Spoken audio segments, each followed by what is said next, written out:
My name is Victor Kane, and I'm 38 years old. I never thought I'd find myself standing in the bright, sterile lobby of Coastal Trust Bank again.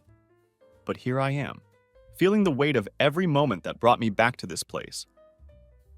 Behind me, a line of customers shifts impatiently, some tapping their shoes against the polished marble floor, others scrolling through their phones, and many glancing nervously at the closed teller windows with growing frustration. I clutch a withdrawal slip in my hand, the crisp paper folded twice so it fits perfectly in my worn leather wallet. It's only for $200, just enough to help someone who truly matters to me, more than my pride or any lingering bitterness ever could. I've rehearsed this moment at least a dozen times during the drive here, running through exactly how I would ask politely, how I would ignore the shock that would inevitably cross her face, and how I would walk away afterward without giving her the satisfaction of seeing me break. But rehearsals never capture the true weight of loss, or the sharp edge of memory that cuts through your chest like a stone lodging itself between your ribs. When I finally step forward in line, her face is the first thing I notice behind the counter. Elena, my ex-wife, once the center of my entire universe, now the branch manager at Coastal Trust Bank. I haven't seen her in 4 years. Not since the day she packed a single suitcase, uttered those words that still echo in my mind like a curse. "You'll never be enough for me," and walked out of the house that I had worked so hard to pay for. She left behind nothing but empty rooms and an echoing silence that seemed to swallow every happy memory we'd ever made together. I still remember the way the front door clicked shut behind her, how the hallway seemed to contract around me, and how every photograph hanging on the walls suddenly felt like a lie I'd been telling myself. Back then, I might have followed her out to the driveway, might have begged her to stay or pleaded for just one more chance to prove myself worthy of her love. But that was the old me. The man who had defined his entire sense of self-worth by someone else's approval. The new me has learned what it means to stand alone, to find strength in solitude rather than validation from others. What I didn't anticipate, however, was how seeing her behind that counter would slam the old wound wide open again, making it feel as fresh and raw as the day she left. Elena registers my presence immediately, and I watch as a flicker of recognition passes through her eyes, followed by a slight tilt of her chin that I know all too well. Then comes the smirk, that same expression she wore on our wedding day when she used to tease me in front of my family, making me feel small and insignificant even as I held her hand at the altar. Now that smirk carries a hardened edge to it, like a public announcement of her triumph over me. I can see the brazen way she lets the other tellers linger nearby, how she positions herself so that the customers behind me can watch her expression unfold. It's like she's transformed into some kind of grand performer, and I'm nothing more than the punchline to a joke that only she finds amusing. Every instinct in my body wants me to grit my teeth and turn away. But instead, I just nod once, an almost imperceptible twitch in my jaw, and step forward to her counter. "Good afternoon," I say, keeping my voice steady but soft. The words seem to carry across the entire lobby, and I notice how the tellers around us pause in their work, how even the constant beeping of the machines seems to hush in anticipation. Elena doesn't return my greeting. Instead, she places both hands flat on the countertop and leans forward slightly, her brow arching as if she's sizing up a stray dog that's had the audacity to come begging for scraps at her doorstep. "We don't serve beggars here," she announces, her voice perfectly calibrated to carry across the entire lobby. Her words hit me like a mouthful of gravel lodged in my throat. I can actually taste the metallic tang of humiliation spreading across my tongue. Behind her, I catch the sharp intake of breath from a young woman clutching a stack of deposit envelopes. Two men in expensive suits glance at each other with raised eyebrows, while an older gentleman actually tips his hat to Elena as if congratulating her on a job well done. There's no kindness in her tone, no hesitation whatsoever. Just the unmistakable delight she's taking in my obvious discomfort. I feel heat rush into my face, and a faint humming sound echo in my ears, masking the soft voice of another teller calling for the next customer. My fingers tighten involuntarily on the withdrawal slip, crumpling the corners as I try to process what just happened. I have to remind myself that this isn't about her anymore. This is about helping a man who needs $200 to do the right thing. Someone whose need far outweighs this meaningless display of cruelty. I swallow past the lump forming in my throat and lift my chin. Understood, I murmur, my voice remaining surprisingly calm despite everything. I turn away from her counter, deliberately avoiding her gaze, and step back into the line. Around me, the murmur of conversation gradually resumes, but each step I take away from her feels surreal, like I'm exiting someone else's life after being forced to participate in a scene I never wrote. Outside the bank, the air feels cooler against my skin, carrying with it the faint scent of rain on concrete from an earlier shower. I pause at the glass doors for a moment, watching as sunlight scatters across the puddles that dot the sidewalk like scattered mirrors. I shake my head slowly, slip my hands into my coat pockets, and pull the withdrawal slip from my wallet once more. I inspect it quietly in the natural light. $200, written in my careful handwriting. It's enough to help someone who truly matters to me, someone whose name isn't Elena and whose needs are genuine. I didn't come here seeking revenge or trying to make her regret the words she'd spoken years ago. I came because this money will help my friend Derek pay his rent after the sudden hospital bills that came his way last month. He's a good man, the kind of person who showed up at my door without asking for anything in return after my grandmother died. He deserves this help, and he deserves better than having his assistance delayed by my ex-wife's cruelty. I lean against the cool stone wall of the building, pressing my shoulder to its surface. For just a moment, I allow myself to feel the full weight of 4 years' worth of accumulated shame and rejection wash over me like a tide.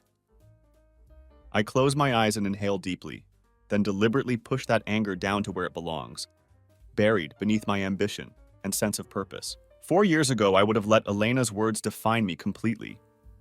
I would have internalized them, carried them home like a weight around my neck, and let them poison every interaction I had for weeks afterward.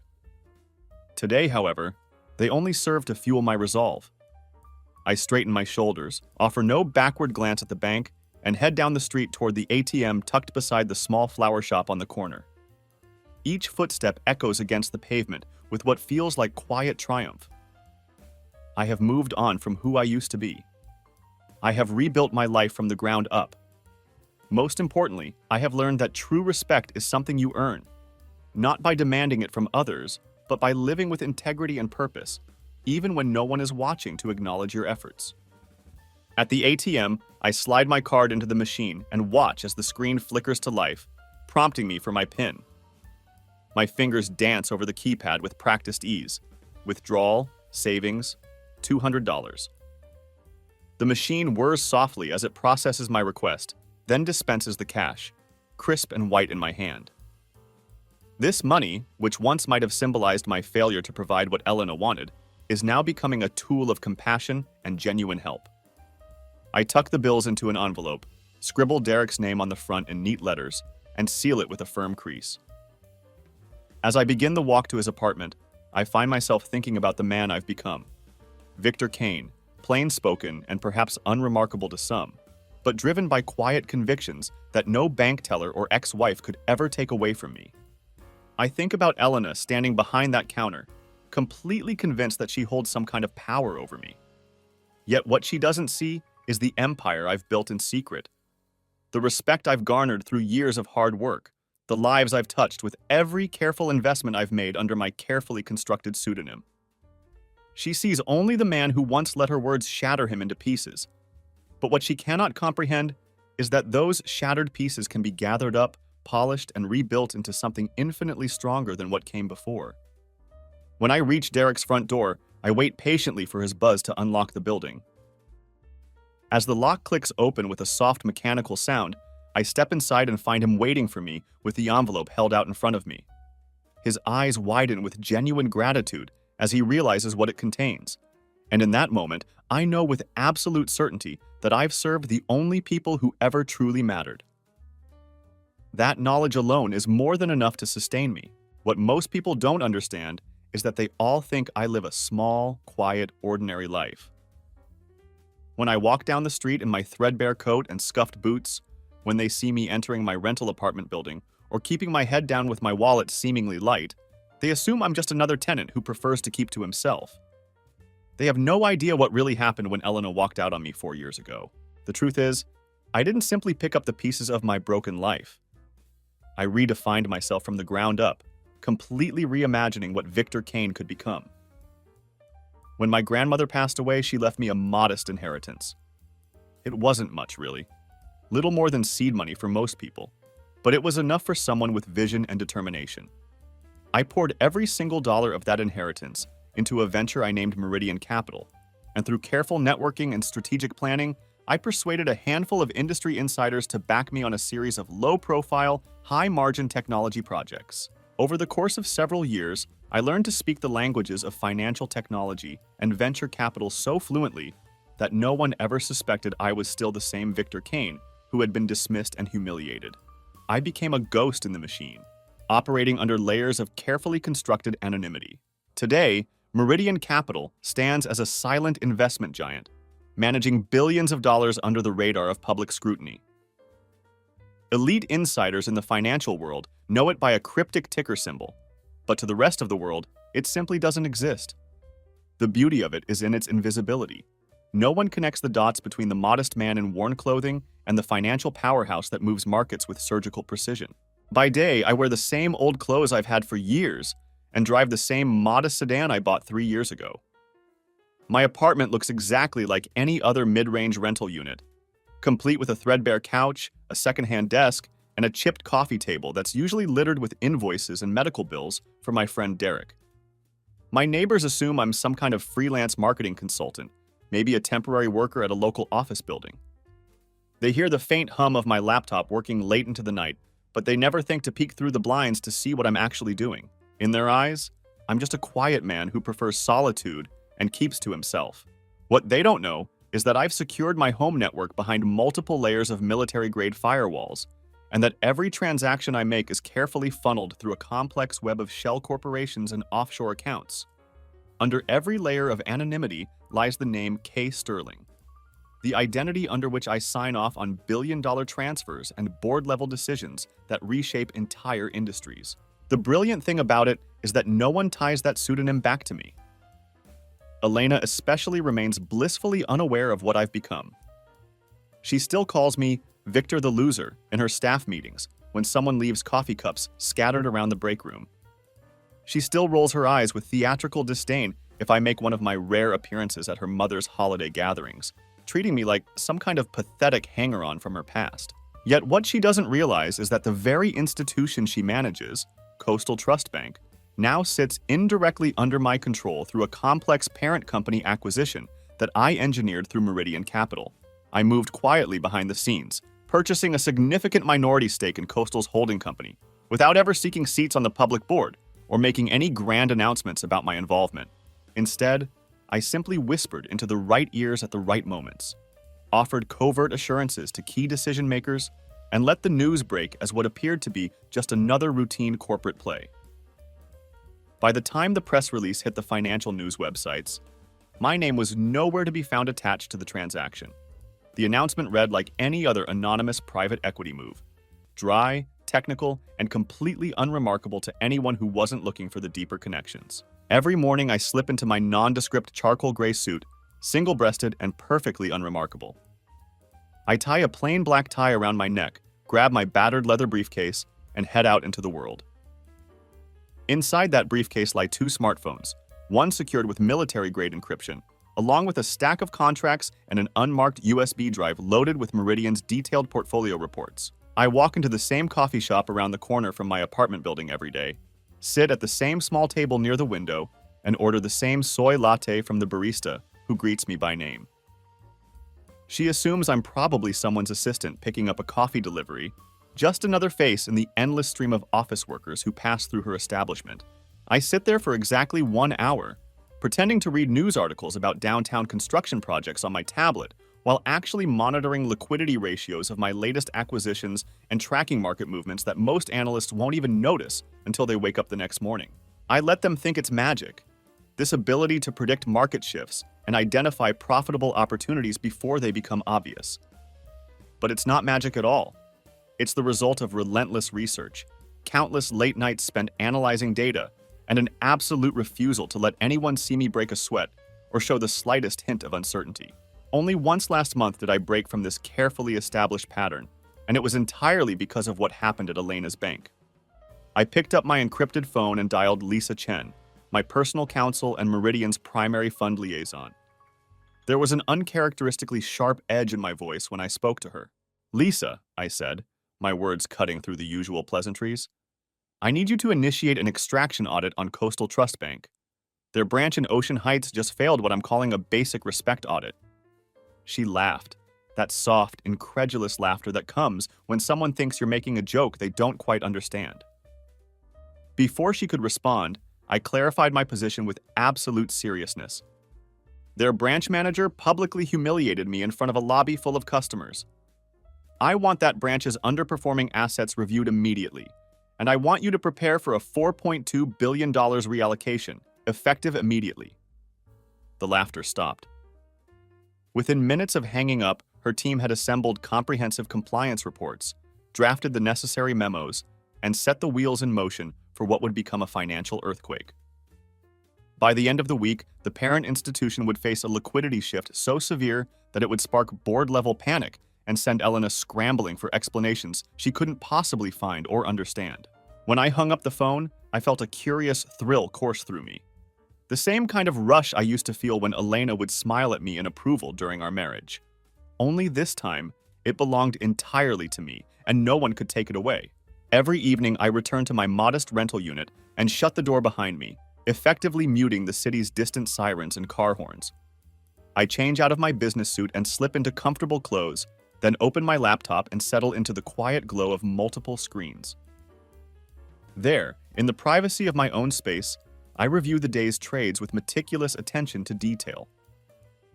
I reassign portfolio weights based on market performance, draft new directives under the name K. Sterling, and send secure messages to my offshore partners, instructing them on upcoming acquisitions that will reshape entire sectors of the economy.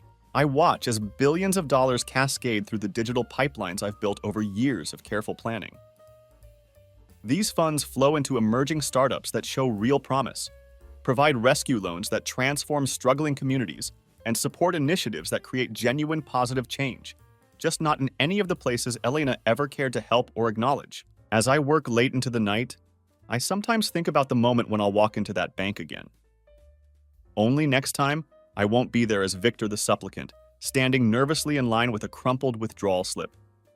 I'll be there as K. Sterling, the most valuable and powerful client they've ever had the privilege to serve. When Elena looks up from behind her counter and the recognition finally dawns on her face, that smirk will be completely gone. It will be replaced by a tremor of panic as she realizes the magnitude of what she's done. She'll meet my gaze and see that I still wear the same battered coat, still drive the same modest sedan, but now I wield a kind of power that she can't even begin to imagine. In that moment, she'll understand that the mask of Victor Kane, the defeated ex-husband, has long since been discarded and replaced by something far stronger. The quiet mastery of an empire built entirely in the shadows, beyond her reach and comprehension. I watch the morning sun cut through the blinds of my office window like a blade, illuminating tiny motes of dust that drift lazily in the stale air. The city beyond my window stretches wide and indifferent, its skyscrapers gleaming in the early light, as if nothing in the world matters except commerce, profit, and the relentless pursuit of power. Down here, behind my reinforced door, and within the high walls of my secure workspace, I deal exclusively in silence. This is Meridian Capital's clandestine nerve center, a nondescript floor in a midtown tower that feels like the cockpit of a submarine, surrounded by the relentless currents of global finance that most people never even know exist. From my seat at the head of the conference table, I survey 3 large screens displaying live asset flows, stock tickers, and my personally configured internal risk dashboard.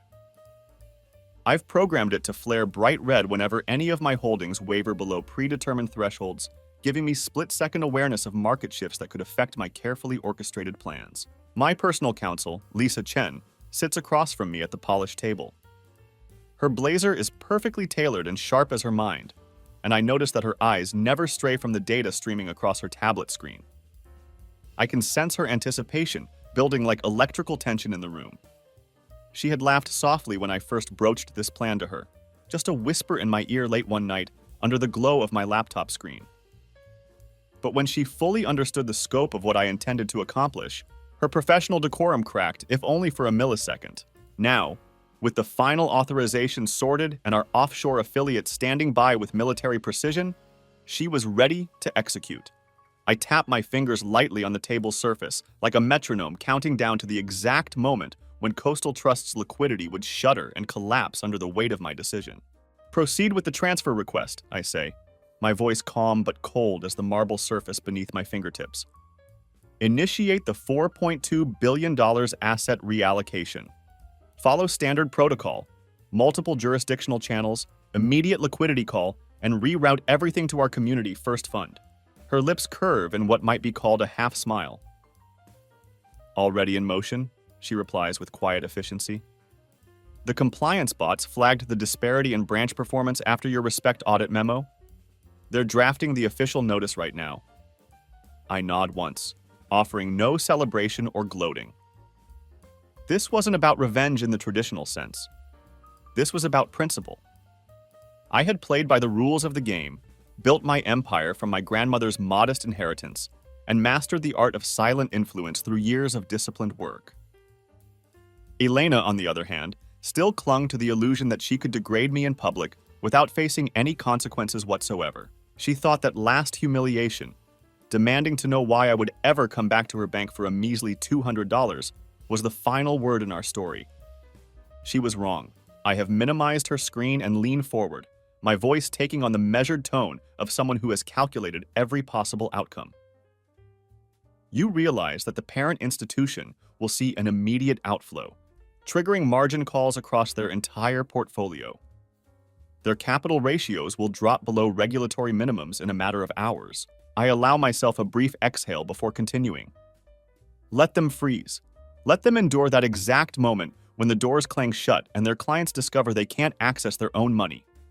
That panic will send their share price plummeting, and by tomorrow's close, it will erase any illusion that Coastal Trust is a safe institution to do business with. Elena will be at the epicenter of the fallout, scrambling to explain something she couldn't possibly understand. Lisa taps a few commands into her tablet with practiced efficiency, then sets it aside on the polished conference table. One more thing, she says, glancing up at me. Should we prepare an external statement attributing the shift to routine portfolio rebalancing? I frown thoughtfully, considering the implications. No, keep it strictly internal for now. A single leak to the Financial Times will be enough to get the speculation machine running.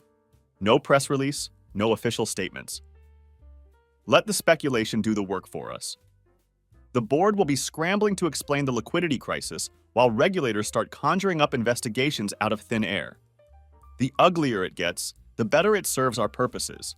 Lisa's eyes flick up and down in what I can only describe as professional admiration. As you wish, Mr. Sterling, she says, and the moniker K. Sterling feels slightly foreign on her tongue, but carries unmistakable weight in every boardroom where it's spoken. Sometimes, I nearly forget that it isn't my given name. It has become such a complete vessel for every strategic maneuver, every covert acquisition, every calculated move I've made over the years. Victor Kane remains the shadow, the sacrifice I offered up to Elena's mockery and the world's dismissal.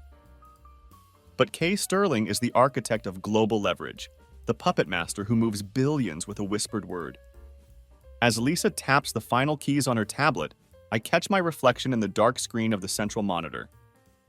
The man staring back at me wears that same charcoal suit and has neatly combed hair, but his face reveals absolutely nothing. I recognize him as the impassive observer, the sentinel who weathered Elena's sting and emerged stronger on the other side. He's no longer the man who spent years chasing someone else's sense of worth, but someone who has learned to define value entirely on his own terms. Within minutes, our offshore liaison confirms the transfer initiation. The funds are being routed through 5 different financial centers: Zurich, Singapore, London, Dubai, before finally flowing into the newly established Community First Fund in Lagos. This is a project I've quietly supported to revitalize local microenterprises, and those dollars will seed small businesses, fund educational scholarships, and spark sustainable agriculture initiatives across the region.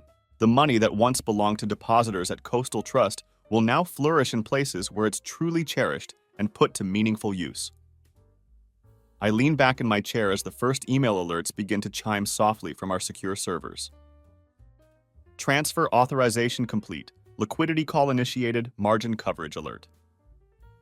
The board members of the holding company will be pulling their hair out soon enough, but I feel no shot of Freudian joy at their impending panic. This is business, not personal vindictiveness. Yet I do feel something else swell in my chest, a quiet satisfaction that justice, even if enacted from a distance, has finally found its way. Lisa clears her throat softly, breaking the contemplative silence that has settled over our secure conference room. Should we inform the legal team to prepare for potential litigation? She asks, her voice carrying the careful neutrality of someone who has navigated these waters before. I shake my head decisively. No, let them sue if they want to. Every day they waste on lawyers and court filings is another day their assets remain completely immobilized. When they eventually realize who's actually behind all of this, the shame will be far more crushing than any fine or legal injunction they could possibly pursue. I pause, allowing the weight of my words to settle. Elena will watch them crumble piece by piece before she can even process what's happening to her world. Outside my office window, the city pulses with its usual oblivious energy. Commuters hurry towards subway entrances, street vendors peddle their sandwiches and coffee to the morning rush, and the world carries on completely unaware of the financial earthquake that's rippling beneath their feet. I think back to that humiliating line Elena spoke, the one that has lingered in my consciousness for years like a splinter under the skin. We don't serve beggars here. She believed with absolute certainty that I would always be the beggar in our relationship, always be the one reaching out with empty hands.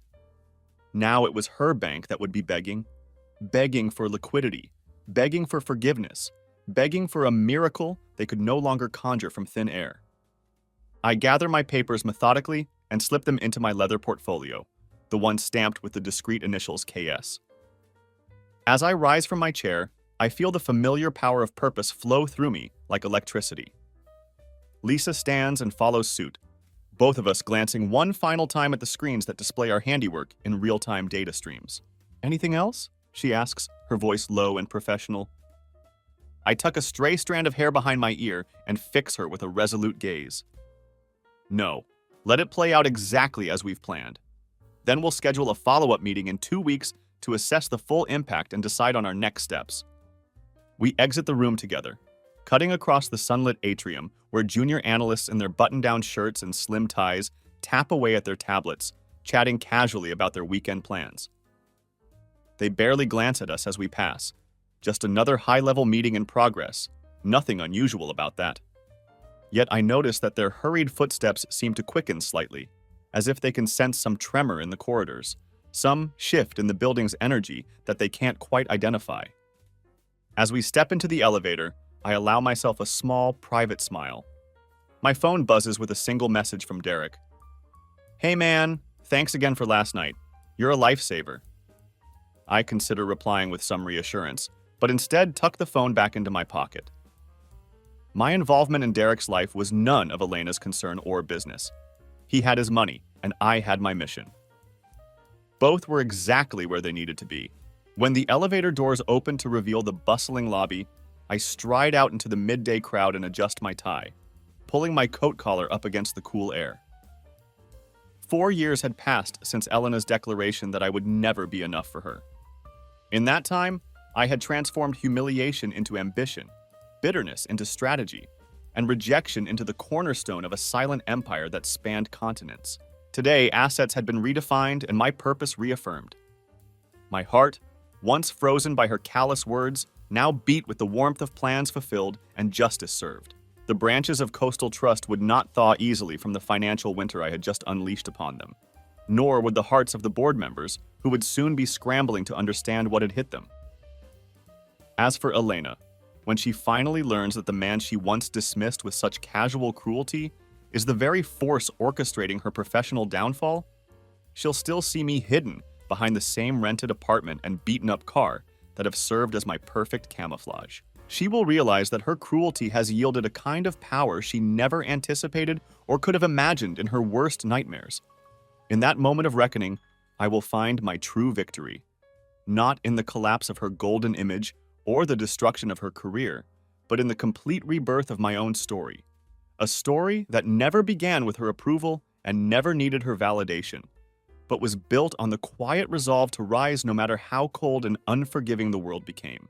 The next morning, I approach Coastal Trust's main branch on Ocean Drive, but this time I'm not coming as Victor Kane. Today, I am Kay Sterling, and I wear a bespoke charcoal suit with no threadbare coat in sight. The suit is tailored to absolute perfection, with a subtle pinstripe that speaks of quiet confidence and unshakable authority. My shoes gleam like black mirrors, my tie is pure silk, and my posture is completely unassailable. I step into the marble lobby with measured confidence. The doorman, a contract security officer hired through one of my shell companies, gives me a subtle nod of recognition and opens the brass doors before I even reach them.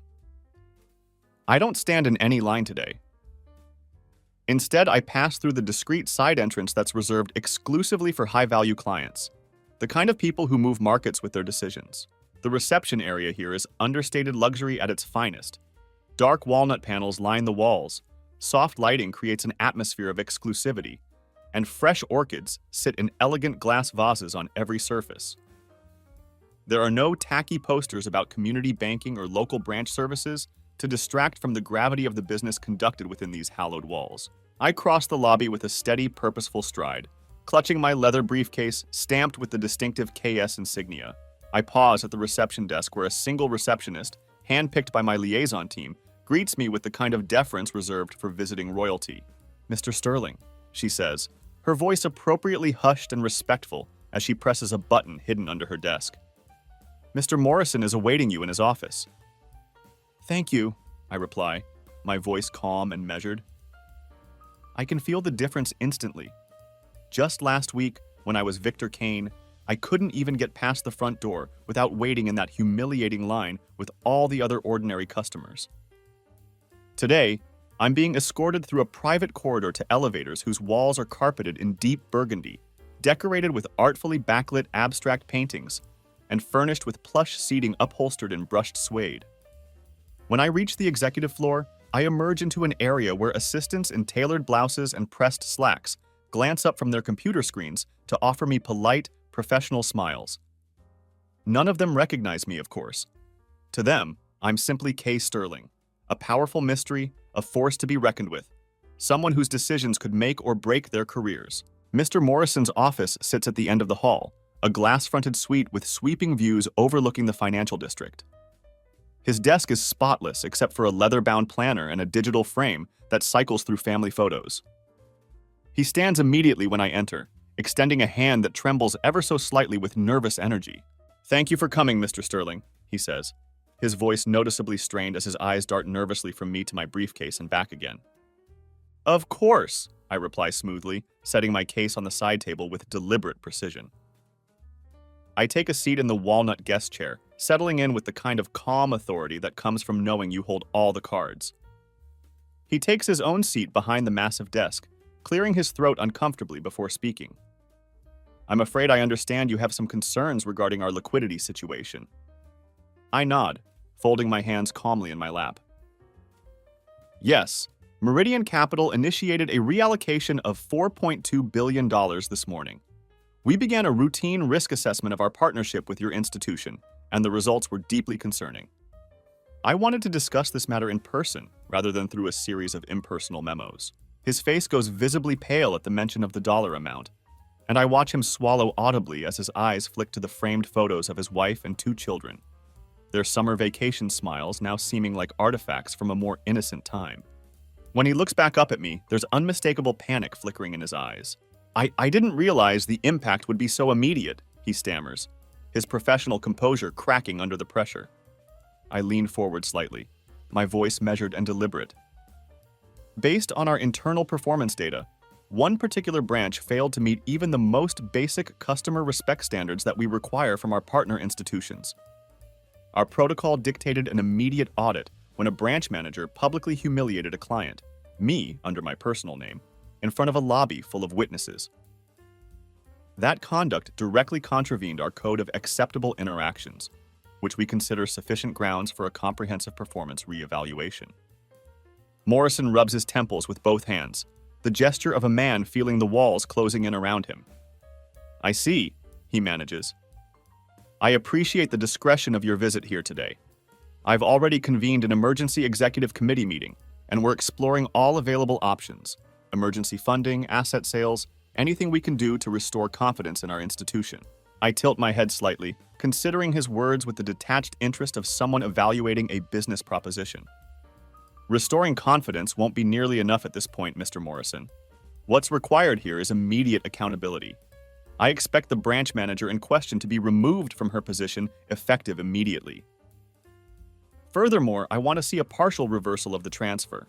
At least $1.5 billion returned to your general fund as a demonstration of good faith. Only then will Meridian Capital consider resuming normal credit facilities with Coastal Trust.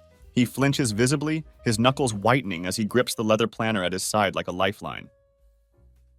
"Miss Donnelly," he begins hesitantly. "Elena," I correct softly, but with unmistakable firmness. "Yes, Elena's removal and the partial reversal," he repeats, his voice barely above a whisper. "Understood. I will implement those measures immediately." He clears his throat again, desperately trying to regain some semblance of professional composure. "We will draft all the necessary paperwork and have it completed by the end of the business day." I allow a slow, controlled exhale, though I keep my expression completely contained. "Good. I'd also like a formal public apology issued to Victor Kane, on your website or through the local press, as a gesture of contrition for the unprofessional treatment he received." His lips begin to tremble as he looks down at his leather-bound planner, as though searching for solace in its blank pages or some magical solution to his predicament. "An apology to Victor Kane," he repeats mechanically. I nod with finality. "Yes, to my personal account of what happened. Once that public statement is in place, Meridian Capital will consider resuming the remaining transfer. My counsel will prepare the necessary documents, but I wanted these verbal assurances from you first. I trust you understand the gravity of this situation." His head bobs up and down in frantic agreement. "Absolutely, Mr. Sterling. You'll have the statement by this afternoon, and the partial reversal will be completed by close of business today." I stand slowly, picking up my briefcase and feeling the smooth leather grow warm in my grip. I offer him one last look, sympathetic yet completely unwavering in my resolve. "Thank you for your cooperation, Mr. Morrison. I hope this situation can be resolved swiftly and to everyone's satisfaction." He rises unsteadily from his chair, extending his hand again with visible effort. "Thank you, Mr. Sterling. We truly appreciate your patience and understanding." I clasp his hand firmly, maintaining eye contact for just long enough to reinforce the seriousness of our agreement, then turn and walk out of his office. I leave him standing by the window, staring down at the city below as though it had somehow betrayed him in his moment of greatest need. The hallway outside feels electrically charged, as if the air itself recognizes the seismic shift in power that has just taken place. I pass a junior analyst returning from a meeting, tablet clutched tightly to his chest, who gives me a curious glance before quickly averting his eyes. I'm already crossing the lobby toward the elevator bank, my footsteps echoing with quiet authority on the polished marble floor. I press the button for the ground floor without looking back. As the elevator doors slide shut, I allow myself a private smile of satisfaction. The gravity of this situation would ripple through the bank's financials and reputation for months to come. But in this particular moment, I revel in the simple elegance of authority exercised without rancor, without raised voices, without legal threats or staged spectacles. I simply walked into Elena's domain, not as the humiliated ex-husband she remembered, but as Kay Sterling, respected, enigmatic, and utterly unassailable. I watched my carefully crafted strategy unfold with the precision of a Swiss timepiece. When I reach the street level, I step out into the cool morning air and adjust my tie with practiced ease. The morning bustle flows around me like water around a stone. Commuters hurrying to catch buses, vendors setting up their carts, the endless pulse of urban life continuing its relentless rhythm. I feel detached from it all, buoyed by the absolute certainty of my actions and their inevitable consequences. I had entered Elena's domain of power and confidence, and I had dismantled it with nothing more than facts, leverage, and measured authority. I hail a cab and give the driver a nondescript address downtown, then settle into the back seat with a sense of completion. My phone buzzes with a secure message from Lisa. Preparations complete. Partial reversal scheduled for 3 p.m. Apology draft has been approved and sent for final sign-off. I tap out a brief reply. Excellent. Thank you. I lean back against the leather seat and close my eyes for a moment as the city passes by the tinted window. 4 years ago, I never would have imagined reclaiming my narrative so completely and decisively. I had entered that bank as a broken man, pleading for a mere $200 and leaving with my dignity in tatters. Now I controlled billions of dollars, spoke only when necessary, and wielded influence that no one could trace back to the man in the beaten coat who had once stood trembling in Elena's line. As the cab turns onto Avenue C, I square my shoulders and look ahead toward whatever comes next. The real power meeting had been concluded successfully. The bank's corridors would quake with the aftermath of my visit, and Elena would soon learn that the man she had sneered at was the very force now steering her destiny. That power, exercised with calm precision and unwavering resolve, was my truest triumph. I settle into the leather guest chair in Elena's glass-walled office, watching the early afternoon sunlight glint off the brass plaque on her door. Elena Kane, branch manager. The polished surface reflects her name back at me, like an epitaph waiting to be engraved. I feel a flicker of old anger, though no pity, rise in my chest as I take in the scene before me. Across the desk, Mr. Morrison hovers with his usually confident posture, reduced to a hesitant lean against the edge of the mahogany surface. Elena stands to one side of him, her arms folded defensively over her crisply pressed blouse, which she wears like armor against what's coming. Her lipstick is too bright for the tremor I can hear in her voice when she first saw me enter the room. Recognition had flickered in her eyes. First astonishment, then denial, and finally dawning horror as the pieces began to fall into place. Now she leans back against the wall as though bracing herself against a tidal wave she can see approaching but cannot stop. Morrison clears his throat uncomfortably. Mr. Sterling, thank you for coming back to discuss this matter further. His words trail off as though he expected me to respond with praise or gratitude, but instead, I close the gap between us with deliberate slowness. I feel the weight of my presence fill the room like water flooding a compartment. I set my briefcase on the floor beside my chair and meet Elena's gaze directly, letting the silence stretch until she shifts uncomfortably against the wall. I sit down and fold my hands calmly on the desk, watching her with the detached interest of someone studying a particularly interesting specimen. I'll be direct, I say, my voice low yet carrying easily in the hollow stillness of the office. Meridian Capital is initiating a $4.2 billion reallocation of assets from this institution due to gross mishandling by this branch's management. I pause deliberately to let the magnitude of that number sink in. Her breath hitches audibly, and I watch the color drain completely from Morrison's face. Specifically, I continue with measured precision, this reallocation stems from an incident that occurred earlier this week, when a simple request to withdraw $200 was denied with hostility and public humiliation. Elena's mouth opens and closes, like a fish gasping for air, words dying on her lips before they can form. She glances desperately at Morrison, then back at me, disbelief slowly replacing the defiance that had carried her through so many years of dismissing me. That was just a misunderstanding, she stammers, her voice barely above a whisper. I didn't know who you really were. You knew exactly who I was, I say, inclining my head slightly. You made it abundantly clear to everyone in that lobby that I was unworthy of basic human decency. You told me and everyone else within earshot that we don't serve beggars here.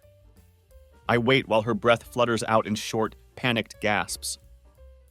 Morrison clears his throat again, or perhaps I only imagined it. The desperate cough of a shattered man trying to speak. Elena, please, he begins weakly. I hold up my hand, stopping him mid-sentence. No, this isn't about her defense or explanations. This is about her accountability. I turn my gaze fully on Elena, watching the taut line of her jaw and the tension that's pooling in her shoulders like water collecting in a dam about to burst. You are responsible for this branch's reputation, I continue, my voice growing quieter and colder with each word. You are the first line of customer relations, the face this institution presents to the public. And yet, you chose to wield your position to degrade someone you once called your husband. My voice grows even quieter and colder as I continue. You took your personal disdain for me and made it into public theater. You humiliated me personally, yes, but more consequentially, you undermined our trust in your leadership and professional judgment. Elena's eyes begin to cloud over, vulnerability finally replacing the indignation that has carried her through so many years of our separation. She bites her lip and forces the words out in a whisper that barely carries across the small office. I'm sorry.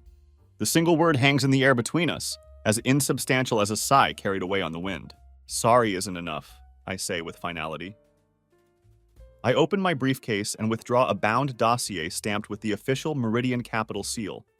The thick stack of papers looks almost incongruous against the sterile expanse of Elena's pristine desk. I slide it forward across the polished surface.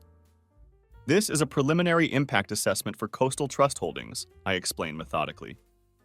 It outlines the specific steps you must take to begin restoring confidence in this institution. Morrison's eyes dart frantically from the cover of the document to my face, searching for any sign of mercy or flexibility. I press on with unwavering resolve. Section 4B details the immediate termination of the branch manager. Section 6A requires a public apology to Victor Kane. Section 9 mandates the partial reversal of $1.5 billion by close of business today. And Section 12 calls for the implementation of a formal retraining program for all customer-facing staff. I pause, watching Elena's eyes scan the page as comprehension slowly dawns on her face like a terrible sunrise. These are non-negotiable conditions, I state clearly. Meridian Capital will withhold all remaining funds until these measures are executed to our satisfaction. Elena's head drops forward, and she wraps her arms around herself as though trying to shield against a physical blow. For a fleeting moment, I allow myself to feel a flicker of the old tenderness I once carried for her. Once upon a time, I would have stepped forward without hesitation, touched her arm gently, and whispered forgiveness into her ear. Today, I feel only resolve. The woman who had left me by calling me worthless had to learn that her actions carried real, tangible consequences in the world. Morrison clears his throat again, his voice unsteady and cracking under the pressure. I understand completely, Mr. Sterling. I will implement these directives immediately. The official notice will be drafted within the hour, and you will receive a copy for your records. He hesitates, glancing at Elena with something that might be sympathy or might be calculation. And Elena, he begins. But Elena lifts her chin defiantly as though daring him to show her any mercy or intervention. His hesitation only stiffens her features further, and I watch her become trapped between corporate obligation and whatever personal sympathy he might have felt for her situation. I shake my head slowly, cutting through the tension. No more delays, no more negotiations. I will return tomorrow to confirm completion of these requirements. Until then, consider this branch's credibility and your career hanging in the balance. I stand deliberately, picking up my briefcase with the same calm authority I've maintained throughout this entire encounter. Elena remains rooted to her spot against the wall, her eyes distant and unfocused, as though she's watching a version of herself that she no longer recognizes or understands. Morrison rises as well, attempting to steady his composure for what he knows will be his final words in this meeting. Thank you, Mr. Sterling, he manages. Though his voice sounds hollow and defeated, I incline my head politely. Elena's eyes flicker to mine one last time, and I catch something that might be guilt or fear trembling behind them. Maybe it's regret for what she's done, or maybe it's just terror at what's coming next. Whatever it is, it's not enough to change the course we're all now on. I turn on my heel, feeling the weight of my leather briefcase give substance to each measured step. I stride out of the office, leaving them both behind in the wreckage of what was once Elena's carefully constructed world of power and certainty. In the corridor outside Elena's office, the familiar sounds of corporate life continue around me. The soft hush of hushed conversations, the rhythmic clicking of keyboards, and the distant hum of office machinery. All of it seems to swirl away from me as I make my way toward the elevator bank. I reach the polished brass doors and press the call button, waiting in the kind of silence that feels heavy with anticipation and finality. When the elevator doors open, I step inside and offer a polite nod to the lone passenger already inside, a middle manager clutching his tablet, whose wide eyes reflect a mixture of confusion and curiosity about what he might have witnessed. I press the button for the lobby and ride down in what feels like quiet triumph, listening to the soft hum of cables and machinery overhead. At the lobby entrance, I pause by the glass doors and look back up at the towering skyscraper behind me. Its mirrored facade reflects the city in endless repetition, creating a kaleidoscope of urban life that seems to stretch on forever. In that reflection, I can see myself. A man who walked into his ex-wife's fortress of confidence and systematically dismantled it with nothing more than facts, leverage, and measured authority. I feel no glee or vindictive satisfaction, only the deep satisfaction that comes from knowing that justice, managed with calm precision and unwavering resolve, has finally had its due. Outside, the city moves on with its usual relentless energy. A street musician rifles through notes on his saxophone, filling the air with improvised melodies. A bicycle messenger weaves skillfully through the heavy traffic, his bag bouncing against his back as he navigates between cars. Light glints off the windows of passing vehicles like scattered diamonds against the urban landscape. I button my suit jacket and brush a stray lock of hair from my forehead, feeling the weight of what I've just accomplished settle into my bones. 4 years ago, I was nothing more than a beggar at Elena's window, pleading for basic human decency and leaving with my dignity in tatters.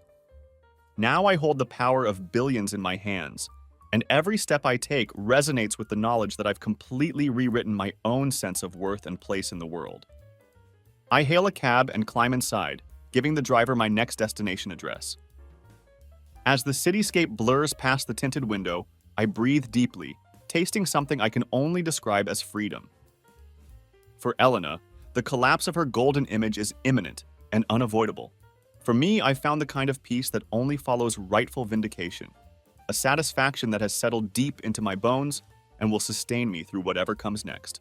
In that quiet victory, I find both closure for the pain she caused me and the promise of new beginnings that exist entirely beyond her judgment, her bank's marble corridors, and the world that once made me feel so small. I watch the security doors slide open and close, effectively sealing Elena off from her former colleagues as if her entire tenure at Coastal Trust had been nothing more than a passing breeze through these marbled halls. She stands in front of me now, her shoulders hunched forward and her eyes blank, as though she's just woken from a dream, only to find herself trapped in a nightmare of her own design.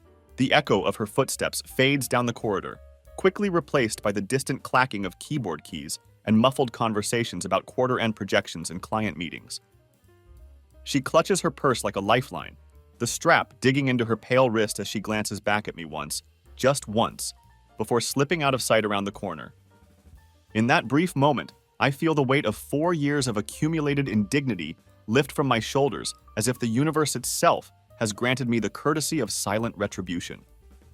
The room feels cavernous after she's gone, emptier somehow, as if the walls themselves have recoiled at witnessing her fall from grace. Mr. Morrison folds his hands on his desk with deliberate care and clears his throat with the practiced hesitation of a man delivering difficult news. He peers at me over the rim of his glasses, his voice low and uncertain as he speaks. Mr. Sterling, I can confirm that Miss Kane's employment has been terminated effective immediately. I've instructed security to escort her off the premises as we discussed. He exhales slowly, as though releasing a breath he's been holding for hours. I have also drafted the public apology as you requested. I nod quietly, watching the slightest quiver in his voice as he delivers this news.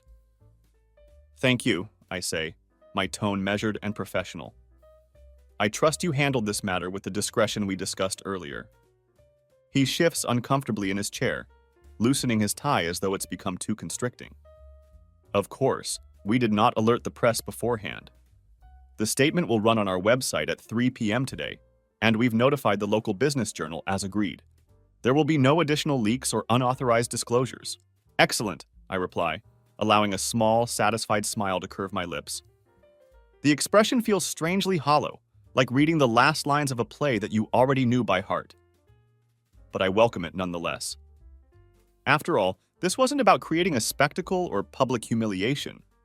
This was about justice served with the precision of a scalpel rather than the brutality of a sledgehammer. I close my briefcase and stand, feeling the polished wood of the desk warm under my fingertips through the leather handle.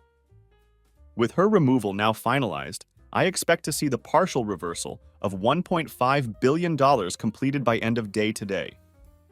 His eyes flick back to the leather planner on his desk, as though it might contain answers he desperately seeks. That will happen without question, he assures me. I'll oversee the transfer personally to ensure there are no complications. I incline my head in acknowledgement. Good. Once that transaction is complete, we can discuss the possibility of restoring the remaining $2.7 billion to your institution. He swallows hard, nodding stiffly in response. The irony that he now has to beg for my good favor is not lost on me. This man who once dismissed me as a petty inconvenience now hangs on my every word like his career depends on it, which it very well might. I turn to leave, but pause at the door to take one final measure of the man who once viewed me as beneath his notice. He's still the same Morrison, the composed smile, the perfectly tailored suit, the air of executive authority. But there's an unmistakable tremor beneath that calm veneer now, and he folds his hands together as if in prayer for deliverance from this nightmare. For a fleeting second, I consider offering him words of reassurance, some indication that this crisis will pass and his world will return to normal. Instead, I step out into the hallway and close the door behind me with the softest of clicks, as though to punctuate the end of Elena's reign and the beginning of mine. The corridor stretches before me like a path to freedom, fluorescent lights casting even pools of illumination on the carpeted floor. A single assistant hurries past me, scanning a sheet of paper with obvious urgency, completely oblivious to the seismic shift that has just taken place within these walls. I pass her without breaking stride, my shoes whispering against the carpet with the quiet confidence of someone who has just rewritten the rules of the game. No one stops me. No one congratulates me. No one glares at me with resentment or admiration. There's only the quiet aftermath of a storm, calm, still, and utterly irrevocable in its consequences. When I reach the elevator bank, I press the button for the lobby and wait in perfect silence. The panel glows softly under my touch, counting down the seconds until the doors will open and I can return to the city below, where no amount of marble or glass can contain the rhythms of my newly liberated life. As the elevator doors slide open, I step inside and offer a polite nod to the lone executive standing in the corner, who barely registers my presence. The elevator hums downward, carrying me away from the epicenter of Elena's downfall and back toward the world that continues its relentless pace regardless of the corporate drama unfolding in these towers. Back on the street, the world outside continues with its familiar energy. Taxis honking their horns at slow-moving traffic, pedestrians weaving through crosswalks with practiced efficiency, and a bike courier rattling past on some urgent delivery duty. I button my suit jacket and adjust my tie, the crisp fabric serving as a tactile reminder of the precision and control that defined everything that just transpired. By 3 p.m., the public apology would be live on their website for the world to see. By 5 p.m., $1.5 billion would be safely back in the bank's reserves, buying them just enough breathing room to avoid immediate regulatory intervention. Then I would decide whether to restore the remaining funds or leave the institution to navigate the choppy waters I had deliberately created for them. I slip my phone from my pocket and open the secure messaging app that connects me to my team. Lisa's update is already waiting for me. Termination confirmed. Partial reversal scheduled as requested. Apology goes live at 3 p.m. sharp. Beneath her professional update, there's a single thumbs up emoji, her way of acknowledging a job well executed. I tap back a brief response. Perfect. Thank you for your efficiency. I put the phone away and hail a cab, sliding into the immaculate back seat as the driver waits for my destination. I give him the address of my new estate by the lake, a property owned by one of my old holding companies, cleverly disguised as a property management shell corporation to maintain my anonymity. As we pull away from the financial district, I relax into the leather upholstery and watch the city blur past the tinted window. Skyscrapers gradually give way to tree-lined streets, and the urban jungle transforms into something more peaceful and residential. In just a few minutes, I'll be home, truly home, where no corporate title or public apology can reach me. I close my eyes and reflect on how far I've traveled from the man who was humiliated at that teller's counter just days ago. I had trembled in line for a mere $200, leaving with my dignity shattered and my sense of self-worth in ruins. Now, I control billions of dollars, and my influence extends across continents and industries. That broken man is gone, replaced by someone who has learned to wield power not for vengeance or petty satisfaction, but for the quiet assertion of self-worth that no one can ever take away again. When the cab turns onto the long, winding driveway of my estate, I catch sight of the lake stretching out beyond the trees. Its surface shimmers under the late afternoon sun like liquid silver, and I can see the sprawling lawn and stone facade of my home rising up before me like a sanctuary built from ambition, tempered by restraint and wisdom. I slide the envelope containing Derek's $200 from my pocket and tuck it back into my briefcase. That small act of kindness, unnoticed by anyone except Derek himself, remains my truest measure of success. It represents the man I've become rather than the empire I've built. Someone who uses power to help others rather than simply to destroy his enemies. The cab pulls up to the circular drive, and I step out onto the soft grass that crunches pleasantly under my polished shoes. I hand the driver his fare without a word, and he drives off, leaving me alone with the stillness of my sanctuary. I walk slowly to the front door, pausing to inhale deeply.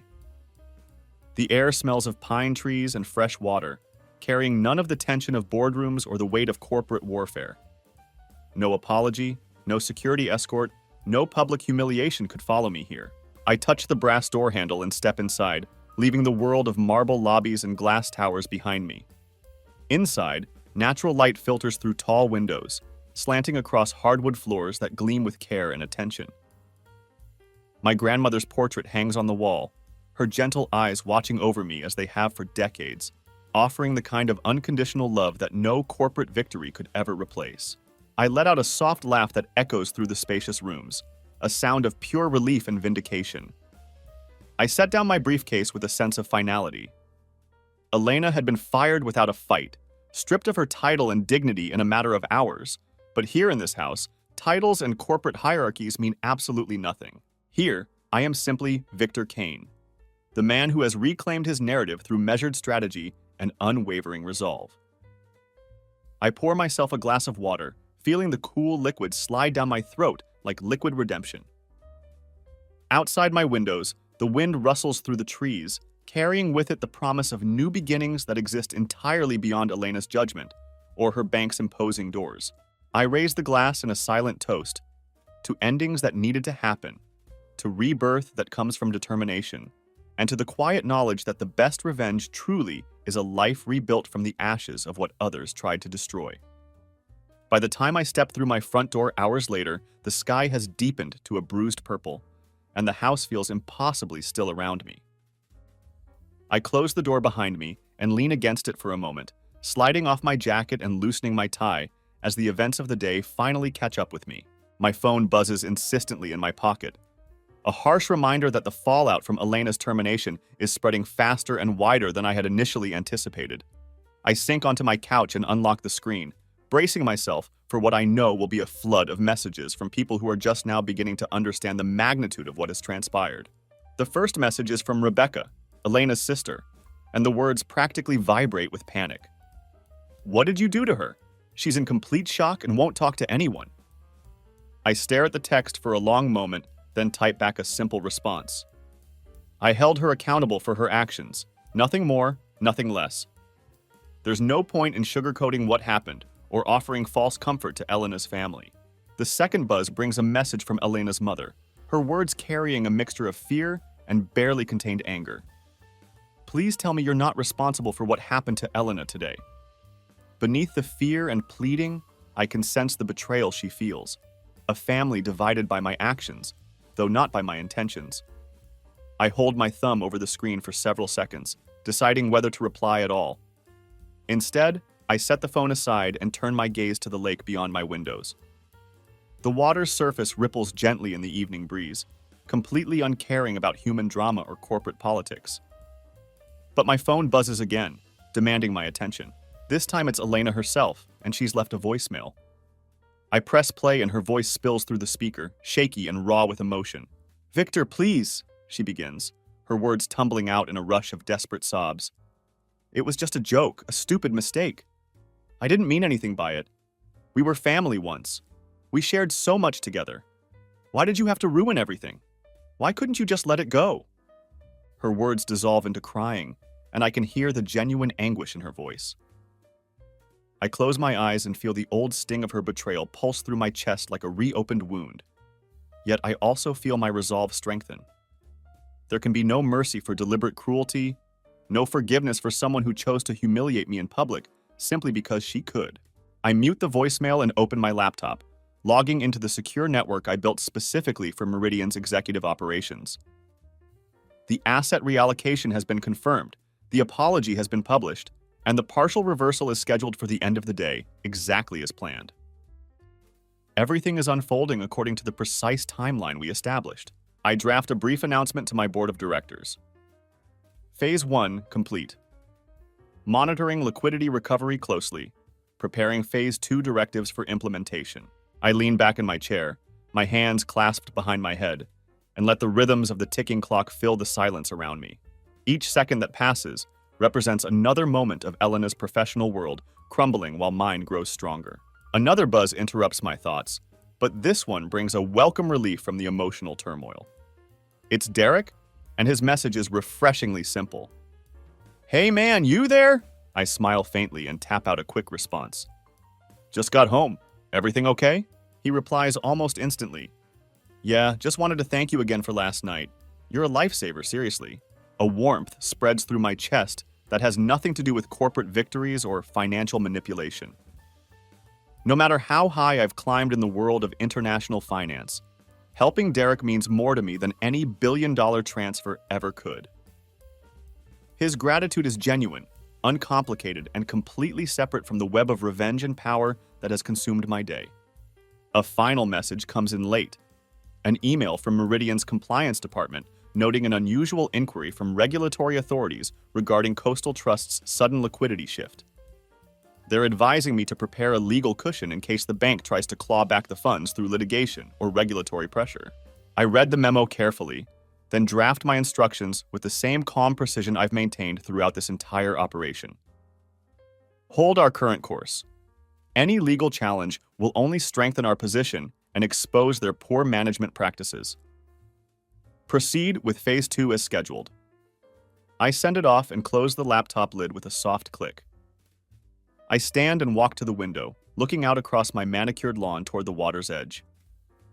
In the gathering dusk, lights begin to gleam from my neighbors' homes, their warm glow a reminder of the ordinary lives being lived all around me, completely unaware of the financial storm that has passed through Elena's world like a hurricane. I sip my glass of water slowly, tasting its purity and simplicity. Such a stark contrast to the bitter complexity of corporate warfare that has defined my day.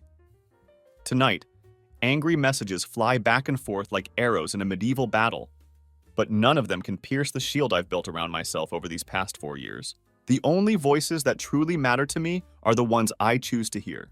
Derek's heartfelt gratitude, Lisa's professional confirmations, and the unwavering pulse of my own resolve that beats steady and strong in my chest.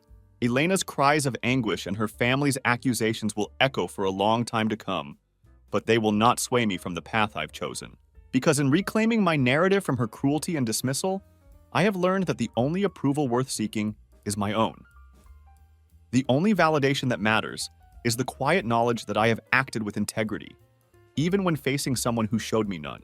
I decide to send an invitation under my holding company's name, a dinner at the Kane residence for Saturday evening. I watch as RSVPs begin to appear in my inbox. Elena's parents, her sister Rebecca, and a handful of their closest family friends. They claim they want to resolve things civilly to find some way to bridge the gap that has opened between us. So I arrange this gathering for Saturday evening at my lakefront estate. When they arrive, they walk through the grand iron gates and up the flagstone path, their eyes widening at the manicured hedges and softly glowing lanterns that line the walkway to my front door. They gather on my veranda, murmuring polite compliments about the property while I greet each one in turn, offering them champagne flutes filled with pale, sparkling wine that I've imported specifically for this occasion. I wear a simple black blazer and dark jeans, no suit, no pretense, no corporate armor. I let the setting speak for itself. Let them see the life I've built without Elena, the success I've achieved despite her rejection and cruelty.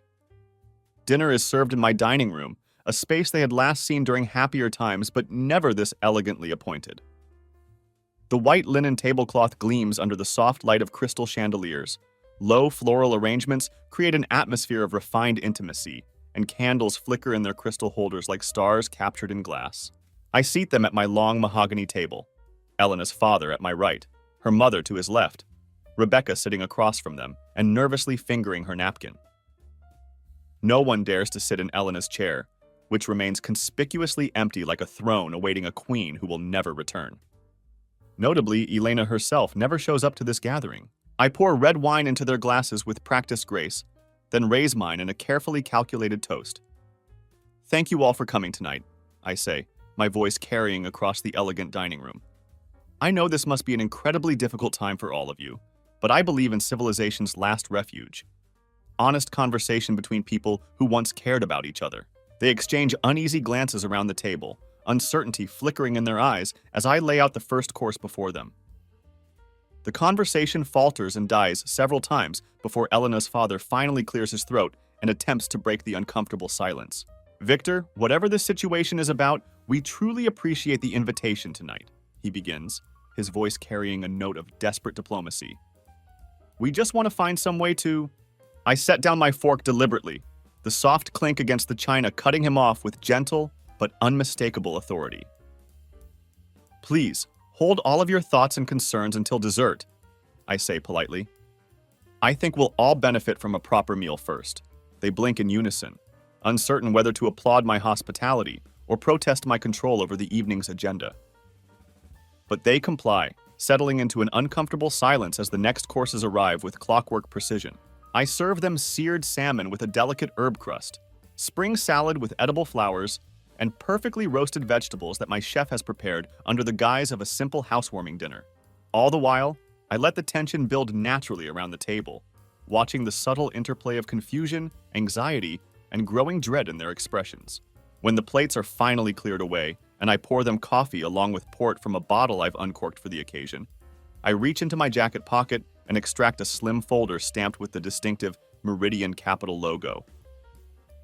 The silence that falls over the table is immediate and complete.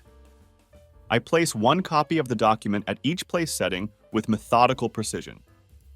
"I believe firmly in transparency," I say quietly, my voice carrying the weight of absolute authority. "This is a comprehensive compilation of financial documents that detail fraudulent transfers from your late uncle's family trust, money that he specifically left for community development projects." I pause, letting the full weight of my words sink into their consciousness like stones dropping into still water. These transfers were authorized by Elena and Rebecca through a network of shell companies, using invoices for completely non-existent services. Rebecca's hand flies to her mouth in shock, her face draining of all color. Her mother's cheeks go ashen, and her father's jaw clenches so tightly I can see the muscles working beneath his skin. I continue with unwavering calm. "You accused me of cruelty in my treatment of Elena, but the true crime was committed right here at this table. Your careful calculations siphoned over $2 million that was specifically intended for scholarships and small business loans, money meant to help people who truly needed it." I tap the folder lightly with my finger. "My forensic accounting team has documented every single transaction, every shell company, every fraudulent invoice. You can either return the remaining funds immediately, or you can face comprehensive legal action that will destroy what's left of your family's reputation." Elena's father's shoulders slump forward as though the weight of exposure has physically crushed him. "Victor, we never meant for—" "No apologies," I interrupt with firm finality. "This isn't about forgiveness or family reconciliation. This is about restitution and justice. The documents have already been sent to your attorneys and to the district attorney's office. You have exactly 1 week to decide how you want to handle this." I stand slowly, my chair scraping softly against the hardwood floor. "I suggest you decide quickly and wisely." I walk toward the door with measured steps, leaving them sitting in stunned silence around my elegant table. As I reach the threshold, I can hear the soft rustle of papers as they open their folders with trembling hands, followed by muffled gasps of realization and the quiet lament of a family watching itself unravel before their very eyes. I pause at the doorway and allow them one final glance. "Good evening," I say, with polite finality, then step out into the cool night air and close the door behind me, with a soft but decisive click. I return to my house in the hours before dawn, when the sky is still painted in shades of navy and deep purple. I carry with me the hollow weight of truth uncovered and justice finally served. Inside, my living room sits in darkness, lit only by the soft glow of my laptop that I'd left open on the coffee table hours earlier. I sink into my couch and open the folder I had placed before Elena's family, the one containing every single illicit transaction they had authorized over the past several years. I scroll through the meticulously organized balance sheets, the shell company invoices, and the trust distributions that expose exactly how Rebecca and Elena had quietly diverted funds from their late uncle's estate into their personal accounts.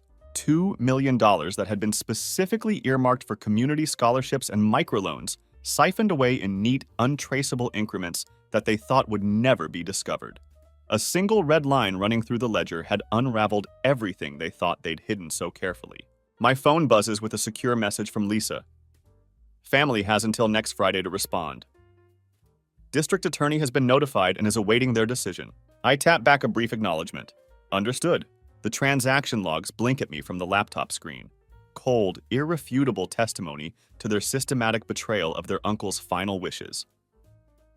I close the laptop and stand, moving to the window to watch the first stars fade as dawn creeps slowly across the horizon. The garden beyond my window is empty and peaceful, and I can see the small bronze plaque shining softly in the moonlight, placed there in honor of quiet growth and the kind of meaningful change that happens away from public scrutiny. How fitting that they had tried to steal the very means by which I sought to uplift others and create genuine positive impact. I pour myself a glass of water and walk through my kitchen, considering my next move carefully. The legal option is straightforward and inevitable: full restitution or criminal court proceedings. But I sense there's an even deeper satisfaction to be found in simply watching them choose between compliance and public disgrace, knowing that either path leads to their complete humiliation. I can almost hear their muted sobs and hushed promises being exchanged right now. Their voices trembling with the fear of potential indictment. Justice, when served not by spectacle or public humiliation, but by silent exposure of the truth, feels like the most potent kind of retribution imaginable. A knock at my door startles me from these thoughts. I open it to find Derek standing there, bleary-eyed and clutching 2 steaming mugs of coffee. He hands me one without a word and settles into the chair across from my kitchen table, his eyes automatically flicking to my closed laptop. "Late night?" he asks softly, genuine concern evident in his voice. I nod, wrapping my hands around the warm ceramic mug and feeling its heat spread through my fingers. "Family drama," I say simply, not wanting to burden him with the complicated details of financial fraud and revenge. He nods again, understanding more than he realizes.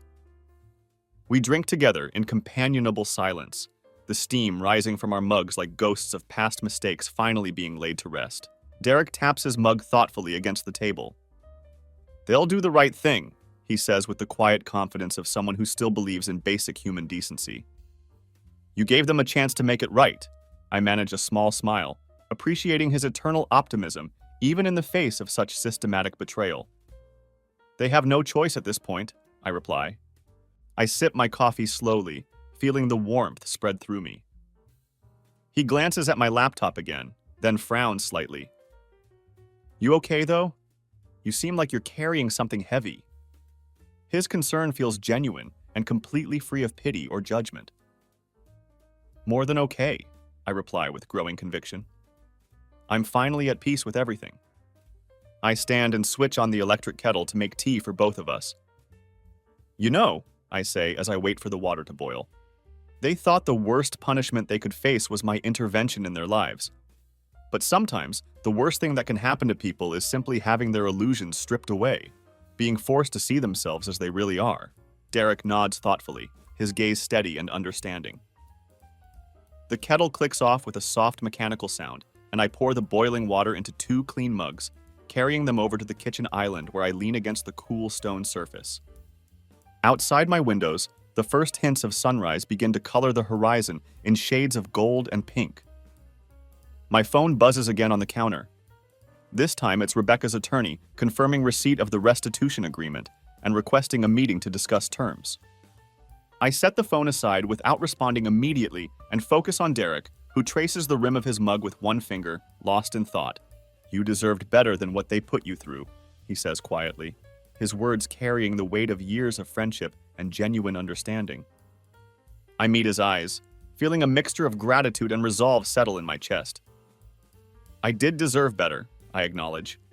But everything that's happened over the past few days, this is how I chose to rewrite my story. I gesture toward the garden beyond my window, where carefully tended seedlings await the morning sun's nurturing warmth. Real growth comes from uncovering the roots of problems, even when it's painful. Sometimes the rotten ones must be exposed and removed before new life can flourish properly. Derek smiles and raises his mug in an impromptu toast. "To quiet growth," he says simply.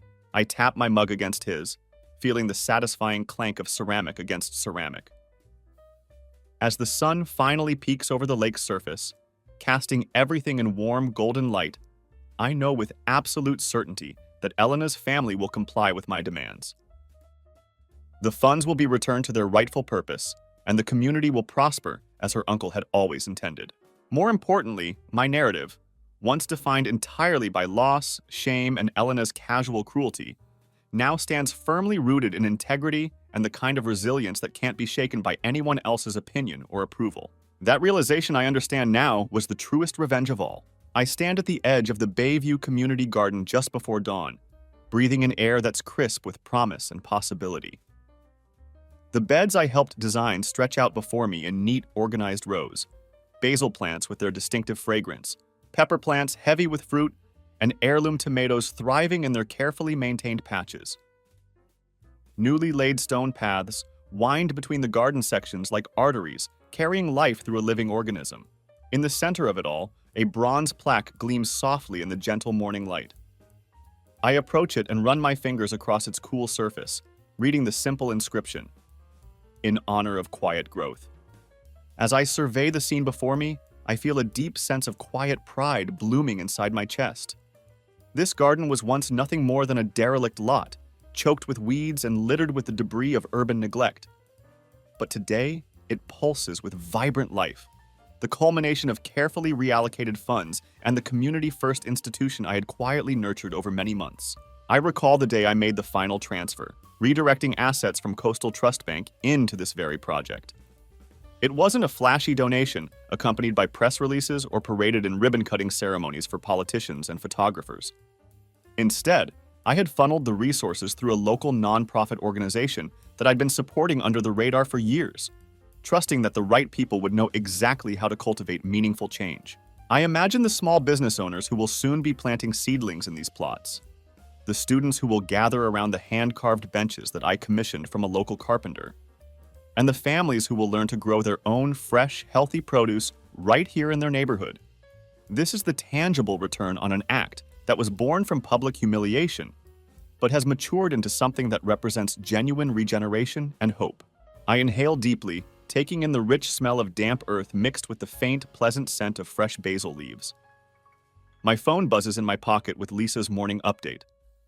All assets have been fully reallocated. Community Fund is now operational. Board review scheduled for next week. I smile to myself, feeling a satisfaction that goes far deeper than any corporate victory. The ordeal with Elena's bank feels distant now, more like a necessary catalyst than a destination in itself. The money has served its ultimate purpose. It reclaimed my dignity, held Elena accountable for her cruelty, and then transformed into something far greater than vengeance could ever achieve.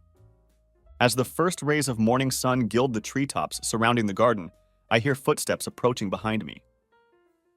Derek emerges from the tool shed, carrying a wheelbarrow loaded with rich, dark compost. He wipes sweat and soil from his brow with the back of his hand and offers me one of his characteristic grins.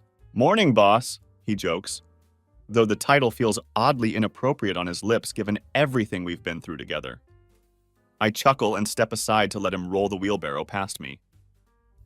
"Everything looking good out here?" I ask, watching him spread the nutrient-rich compost over a newly prepared planting bed with practiced efficiency. He nods enthusiastically, his teeth flashing white in the morning light. "We've got volunteers arriving in about an hour. Kids from the after-school program, a couple of enthusiastic retirees who want to get their hands dirty, and get this. He pauses, leaning on his shovel with obvious excitement. A small group of local chefs who want to start a pick and cook weekend event right here in the garden. He brushes the soil off his hands and looks around at the thriving space with obvious pride. This place is going to become the real heart of the neighborhood, you know that? I feel a swell of deep satisfaction at his words. That was the plan all along, I say softly, thinking of the countless afternoons I'd spent poring over spreadsheets, vetting nonprofit partners with meticulous care, and mapping out every detail of Phase 2 of this development project. It's not enough to just plant seeds and hope for the best, I continue. You need to build a genuine community around them, create connections between people who might never have spoken to each other otherwise. Derek brushes the remaining soil off his hands and extends his fist toward me for a friendly bump. You did exactly that, he says with genuine admiration. And then some.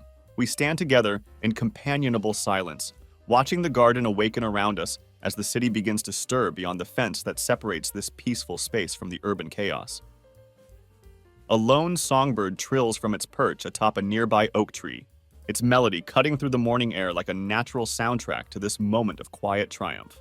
I close my eyes for a moment and let the bird's song ground me in the present. In this stillness, I can truly recognize how far I've traveled from the man who once strolled into his ex-wife's bank, clutching a desperate request for $200. That broken, humiliated person has been replaced by the silent architect of an institution that now uplifts hundreds of neighborhood residents every single day. Derek nudges me gently with his elbow. You hungry? He asks. There's coffee and breakfast burritos being set up by the community center pavilion. I nod and brush an imaginary speck of dust from my jacket sleeve. Sounds perfect to me. As we walk together toward the small pavilion where the morning meal awaits, I glance back at the bronze plaque one last time. Quiet growth. It's such an apt tribute to a journey that was defined not by spectacle or public displays of power, but by steadfast resolve and the patience to build something meaningful. I had started with few allies in those early days, just Derek, who believed in me when I barely believed in myself, and a vision of what could be built when respect and strategic investment intersected at exactly the right moment. As we approach the pavilion, I can see neighbors already gathering and laughing together. Children clutch small shovels with obvious excitement. Elderly residents chat beside the raised beds, sharing gardening wisdom accumulated over decades, and volunteers are unloading trays of steaming breakfast burritos from insulated containers. Their smiles greet me like old friends welcoming me home after a long journey. For this moment, I allow myself to simply be that man. Not the wielding power broker Kay Sterling, not the humiliated ex-husband Victor Kane, but simply Victor. Garden steward, friend, and community builder. Derek hands me a steaming cup of coffee, and we settle onto one of the wooden benches together. Around us, conversations bloom naturally. Plans for next week's harvest festival, requests for more herb seedlings, and offers to teach free gardening workshops to anyone interested in learning. The air hums with shared purpose and genuine human connection. I take a sip of my coffee and feel the warmth spreading through me like a physical affirmation of everything I've accomplished. The plaque's simple words echo in my mind. Quiet growth. True power, I realize as I sit here surrounded by this thriving community, lies not in orchestrating someone's downfall or wielding financial leverage like a weapon. It lies in reinvesting that energy into something enduring and meaningful, something that creates value rather than destroys it. Here in this garden, respect earns interest daily, compounding naturally as people discover they can grow something beautiful together. Every seed sown returns a harvest of hope that extends far beyond any individual victory. Here in the gentle dawn light, I close my eyes and whisper a silent toast to possibility, to resilience, and to the simple, unbreakable truth that a life reinvested in others rather than consumed by revenge is the ultimate victory. The morning sun climbs higher, warming my face and hands as I sit on this bench with Derek beside me, and the sounds of genuine community building all around us. Elena's bank seems like it belongs to another lifetime now, a place where I once went seeking $200 to help a friend and instead found the catalyst for this entire transformation. Elena herself feels like a distant memory, a character from a story I once lived but have now grown beyond. Her cruelty sparked something in me, yes, but it didn't define the final destination. What defined it was my choice to channel that pain into something constructive, something that would outlast any corporate boardroom drama or personal vendetta. I think about the families who will gather here this weekend, children learning that food doesn't magically appear in supermarkets, but grows from soil and sunshine and careful tending. I think about the elderly residents sharing decades of gardening wisdom with young entrepreneurs who want to start their own small businesses. I think about the chefs who will transform these fresh ingredients into meals that bring people together around tables instead of dividing them across battle lines. This is what I built from the ashes of Elena's rejection. Not just a garden, but a living proof that the best revenge isn't destruction. It's creation. It's taking the energy that someone else tried to use to diminish you and multiplying it into something that makes the world a little bit better. Derek finishes his coffee and stands up, stretching his arms above his head. "Ready to get your hands dirty?" he asks with a grin. I look around one more time at this space that represents everything I've learned about power, respect, and genuine achievement. The volunteers are beginning to arrive. Children chattering excitedly about which vegetables they want to plant. Adults rolling up their sleeves and reaching for gardening gloves. Seniors settling onto benches to supervise and offer advice.